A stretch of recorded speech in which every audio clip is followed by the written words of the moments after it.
ഈശോയിൽ സ്നേഹമുള്ള ജോസപ്പച്ച, പ്രിയ സഹോദരരെ, ഈ ദിവസത്തിൻ്റെ ആശംസകൾ നിങ്ങൾക്ക് ഏവർക്കും നേരുകയാണ്.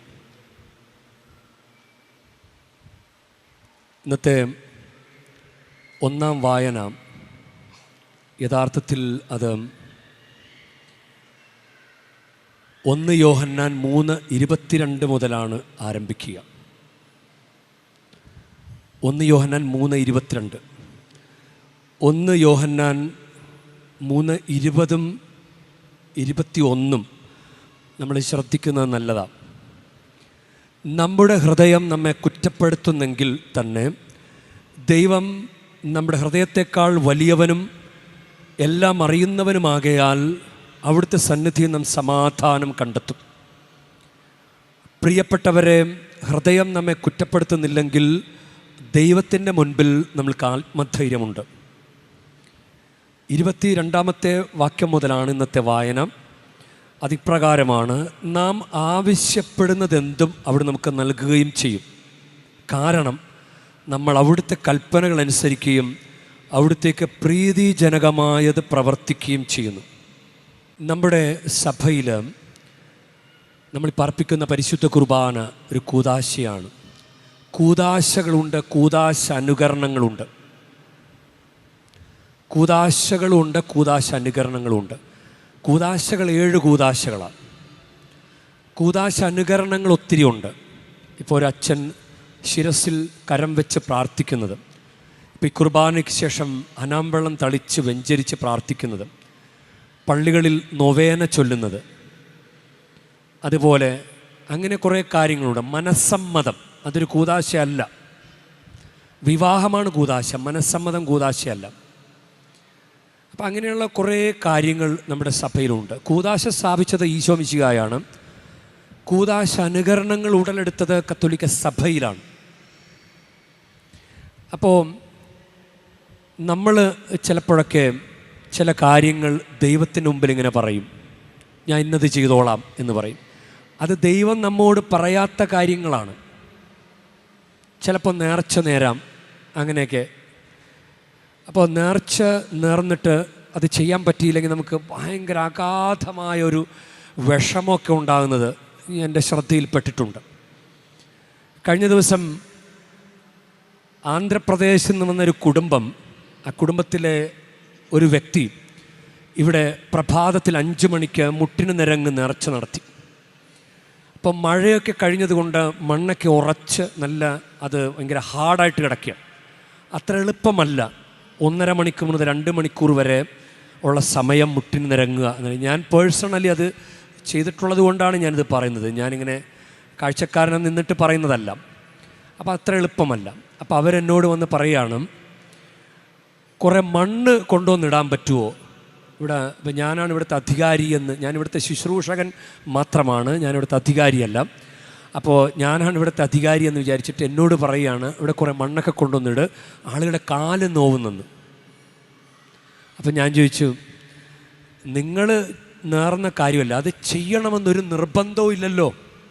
മുട്ടിന് നിരങ്ങണമെന്ന് വല്ല നിർബന്ധമുണ്ടോ? ആരാ പറഞ്ഞത് മുട്ടിന് നിരങ്ങണമെന്ന്? നിങ്ങളോട് ആരെങ്കിലും പറഞ്ഞു മുട്ടിന് നിരങ്ങിയില്ലെങ്കിൽ സ്വർഗം നിങ്ങൾക്ക് വാതിൽ തുറന്നു തരില്ല എന്ന് പറഞ്ഞു? അത് നമ്മൾ നേർന്ന കാര്യമല്ലേ? നമ്മൾ നേർന്നിട്ട് നമ്മൾ തന്നെ അതിനെക്കുറിച്ച് ഭാരപ്പെടുന്നത് എന്താ? അപ്പം നമ്മൾ എന്താ ഉദ്ദേശിക്കുന്നത്? അതാണ് ഇന്നത്തെ നമ്മുടെ ഹൃദയം നമ്മെ കുറ്റപ്പെടുത്തുന്നെങ്കിൽ തന്നെ ദൈവം നമ്മുടെ ഹൃദയത്തെക്കാൾ വലിയവനും എല്ലാം അറിയുന്നവനുമാകിയാൽ അവിടുത്തെ സന്നിധിയിൽ നാം സമാധാനം കണ്ടെത്തും. നമ്മളെ കുറ്റപ്പെടുത്തണം. എന്തിന്? ഈശോ മിശിഹാ സ്ഥാപിച്ച കൂദാശകൾ സ്വീകരിക്കാതിരുന്നാൽ. ഒരു കുടുംബം, ഒരു ചെറിയ ഒരു ഭാര്യയാണ്, അതായത് അധികം പ്രായമില്ലാത്തൊരു വീട്ടമ്മ. അവർ ഇവിടെ ക്രിസ്മസിൻ്റെ തൊട്ടടുത്ത ദിവസം 26-ാം തീയതിയാണെന്ന് തോന്നുന്നു, ഉരുള് നേർച്ച നടത്തി. ഉരുള് ഇങ്ങനെ മറിഞ്ഞിങ്ങനെ ഉരുളുക. കുറച്ച് കഴിഞ്ഞപ്പോൾ അവർക്കത് ചെയ്യാൻ പറ്റുന്നില്ല. എന്നിട്ട് പിന്നെ മുട്ടിന് നിരങ്ങാൻ തുടങ്ങി. മുട്ടിന് നിരങ്ങിയിട്ട് പറ്റുന്നില്ല. അമ്മ ഭർത്താവിൻ്റെ അമ്മ താങ്ങിക്കൊണ്ടാണ് പോകുന്നത്. അപ്പോൾ ഇത് ചെയ്യണമെന്നൊരു നിർബന്ധമില്ലല്ലോ, നിങ്ങൾ എന്തിനാണത് ചെയ്യുന്നത് ഇത്ര കഷ്ടപ്പെട്ട്? അപ്പോൾ അവർ പറഞ്ഞു നേർന്നു പോയി എന്നാണ് പറഞ്ഞു, നേർച്ച നേർന്നു. അപ്പോൾ ഞാനൊരൊറ്റ ചോദ്യം ചോദിച്ചു, ഈ ക്രിസ്മസിന് 25-ാം തീയതി കുമ്പസാരിച്ച് കുർബാന സ്വീകരിച്ചോ? ഇല്ല, കുമ്പസാരിച്ച് കുർബാന സ്വീകരിച്ചില്ല. അടുത്ത നോക്കിക്കേ.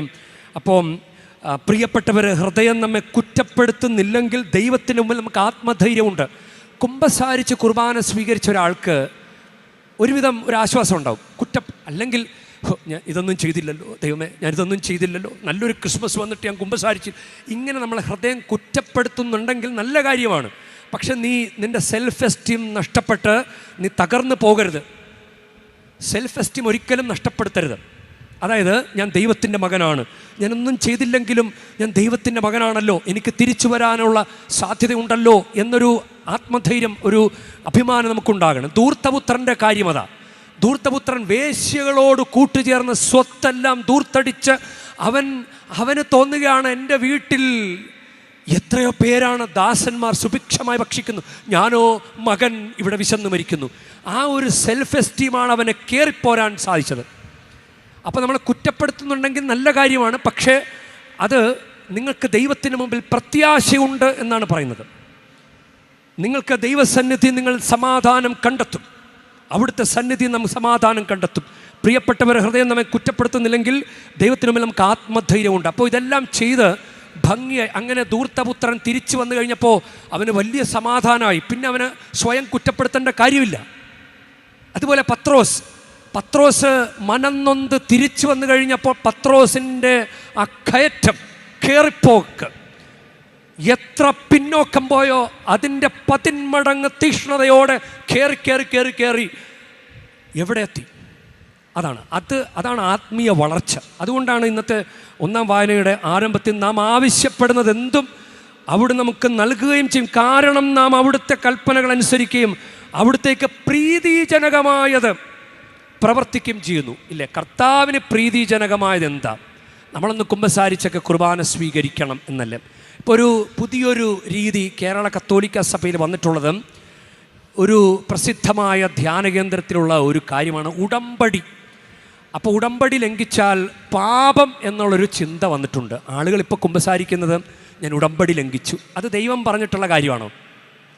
ദൈവം പറഞ്ഞിട്ടുള്ളത് കൽപ്പനകൾ പാലിക്കാനല്ലേ. തിരുസഭയുടെ കൽപ്പനകൾ തിരുസഭയിലൂടെ നൽകിയിട്ടുള്ളതല്ലേ. ആവശ്യത്തിലധികം പാലിക്കാനുണ്ടല്ലോ. പിന്നെ വേറൊരു കാര്യം കൂടി നമ്മളായിട്ട് മനുഷ്യരുടെ മുമ്പിൽ ഒപ്പിട്ട് കൊടുത്ത് വാക്ക് കൊടുക്കണം. എന്തിനാണ്? നിങ്ങൾ ദൈവത്തിൻ്റെ മുമ്പിൽ വാക്ക് കൊടുക്കുക.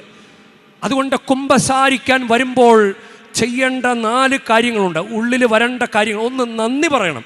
കാരണം സെൽഫ് എസ്റ്റീം നഷ്ടപ്പെടാതെ നമ്മളെ കാത്തു സൂക്ഷിച്ചതിനും, സെൽഫ് എസ്റ്റീം ഞാൻ ദൈവത്തിൻ്റെ മകനാണ് എന്ന അഭിമാനബോധം കളയാതെ ദൈവം നമ്മളെ ഇങ്ങനെ പിടിച്ചു നിർത്തുന്നതും. നമ്മളിങ്ങനെ വിചാരിക്കുകയാണ് ഞാൻ ഇനി നശിച്ചു, ഇനി എനിക്ക് രക്ഷയില്ല എന്ന് വിചാരിച്ചാൽ സെൽഫ് എസ്റ്റീം ഇല്ല. അങ്ങനെ പറ്റിയതാണല്ലോ യൂദാസ്കറിയോത്ത തന്നെ കുറ്റപ്പെടുത്തി നശിപ്പിച്ചു കളഞ്ഞു. സ്വയം കുറ്റപ്പെടുത്തുന്നെങ്കിലും ദൈവത്തിന് മുമ്പിൽ ഒരു ആശ്വാസം കണ്ടെത്തണം. അപ്പോൾ ഒന്നാമത്തെ ഒരു കാര്യമാണ് നമ്മൾ ഈ കുർബാന അർപ്പിക്കുമ്പോൾ ദൈവത്തിന് നന്ദി പറയണം. ദൈവമേ, ഈ പ്രഭാതത്തിൽ എനിക്ക് ബലിയർപ്പിക്കാൻ പറ്റിയല്ലോ. കുമ്പസാരിക്കാൻ വരുമ്പോൾ ദൈവമേ, എനിക്ക് കുമ്പസാരിക്കാൻ എനിക്കൊരു അവസരം തന്നല്ലോ എന്ന് പറഞ്ഞ് ദൈവത്തിന് നന്ദി പറയണം. രണ്ടാമത്തെ ഒരു കാര്യമാണ്, അപ്പോൾ ദൈവത്തിന് പ്രീതിജനകമായ കാര്യങ്ങൾ ചെയ്യണം.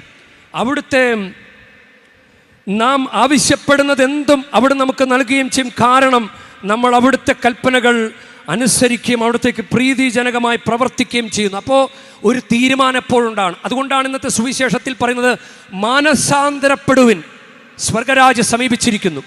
മാനസാന്തരപ്പെടുവിൻ, സ്വർഗരാജ്യം സമീപിച്ചിരിക്കുന്നു. അപ്പോൾ ഒരു തീരുമാനം ഉണ്ടാണ്. മനസ്താപത്തിലൊരു തീരുമാനമുണ്ട്. തീരുമാനമില്ലാത്ത കുമ്പസാരമേ അല്ല. കർത്താവിന് മുമ്പിൽ ഒരു തീരുമാനം പറയാത്ത കുമ്പസാരമേ അല്ല. കർത്താവിനോട് പറയണം, ചെയ്യാൻ പറ്റുമോ ചെയ്യാൻ പറ്റുകയില്ല എന്നുള്ളത് അടുത്ത കാര്യം. പക്ഷെ കർത്താവിനോട് പറഞ്ഞു, കർത്താവേ ഞാനിനി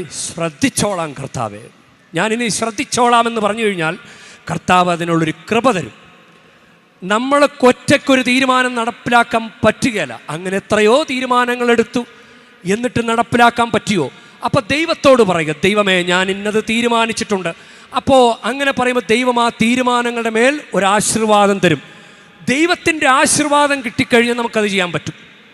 ഇനി നിങ്ങൾ വിചാരിക്കുന്നുണ്ടോ കുമ്പസാരിച്ചു കഴിഞ്ഞാൽ എല്ലാം അങ്ങ് തീർന്നെന്ന് വിചാരിച്ചിട്ടുണ്ടോ?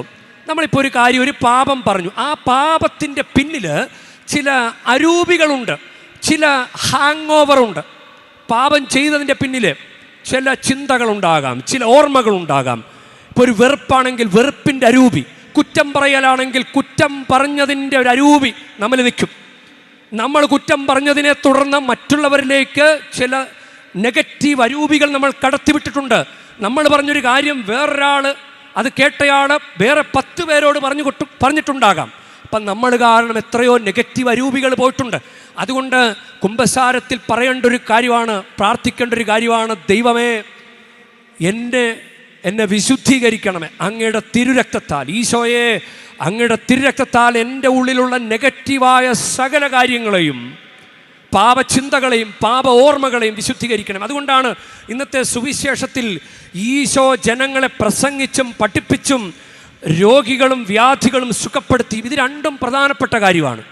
ഒരു പഠിപ്പിക്കൽ ഈശോ നടത്തുന്നുണ്ട്, എന്നിട്ട് ജനങ്ങളെ സുഖപ്പെടുത്തുന്നുണ്ട്. ഈ ഒരു ആന്തരിക സൗഖ്യം നമുക്ക് ആവശ്യമാണ്. ഈശോയെ എന്നെ സുഖപ്പെടുത്തണമേ.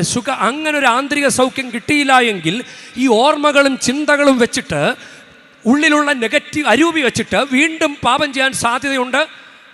ഫലമില്ലാതാവും കുമ്പസാരം. ഇനി നമുക്ക് ദൈവത്തിൻ്റെ അനുഗ്രഹമാണ് വേണ്ടത്. ദൈവത്തിന് നാലാമതൊരു കാര്യമാണ് ദൈവത്തിൻ്റെ അനുഗ്രഹം. അതിനു വേണ്ടിയിട്ടാണ് നമ്മൾ കുമ്പസാരിക്കുന്നത്.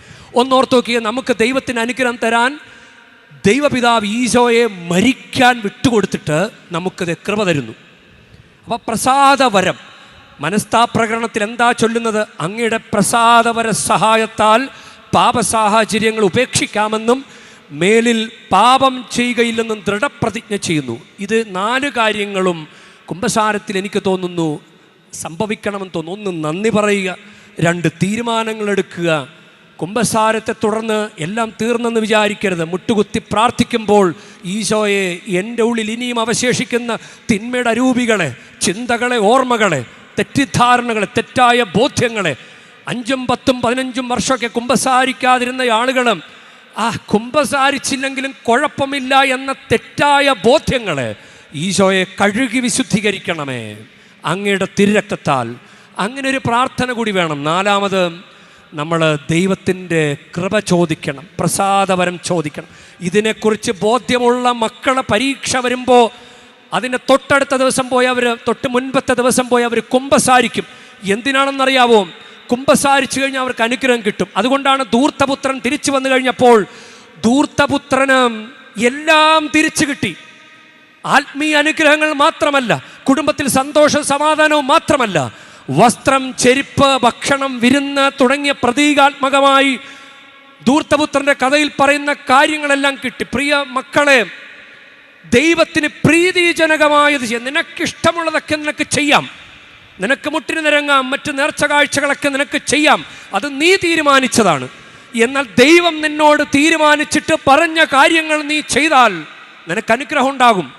അപ്പോഴാണ് നിനക്ക് ദൈവാനുഗ്രഹം ഉണ്ടാകുക. ദൈവം സഭയിലൂടെ നിന്നോട് പറഞ്ഞിട്ടുള്ള കാര്യങ്ങൾ നീ ചെയ്താൽ നിനക്ക് അനുഗ്രഹം ഉണ്ടാകും. നമുക്കതുകൊണ്ട് ദൈവത്തോട് പ്രാർത്ഥിക്കാം. കർത്താവേ, നമ്മൾ അറിഞ്ഞോ അറിയാതെയോ മറ്റു ചില രീതികളിലേക്ക് നമ്മൾ വന്നു പോയിട്ടുണ്ട്, ആവശ്യമില്ലാത്ത ചില രീതികളിലേക്ക്. എന്നാൽ സഭയിലൂടെ കാലങ്ങളായി നിലനിൽക്കുന്ന, ഇപ്പോഴും നിലനിൽക്കുന്ന കൂദാശകളിലൂടെ ഒക്കെ നമുക്ക് എത്രമാത്രം അനുഗ്രഹങ്ങളാണ് വരുന്നത്. അത് ചെയ്യാതെ നമുക്കിഷ്ടമുള്ളതൊക്കെ ചെയ്തുകൊണ്ട് അനുഗ്രഹം കിട്ടുമെന്ന് വ്യാമോഹിക്കണ്ട. നമുക്കതുകൊണ്ട് ദൈവത്തോട് പ്രാർത്ഥിക്കാം. ദൈവമേ, ഈ ദിവസം ഞങ്ങൾ അനുഗ്രഹിക്കണമേ. കൂടുതൽ ദൈവകൃപ ഈ മരിയൻ തീർത്ഥാടന കേന്ദ്രത്തിലായിരിക്കുന്ന മണിക്കൂറുകളിലും ദിവസങ്ങളിലും ഞങ്ങളുടെ മേൽ വർഷിക്കണമേ. ആമേൻ.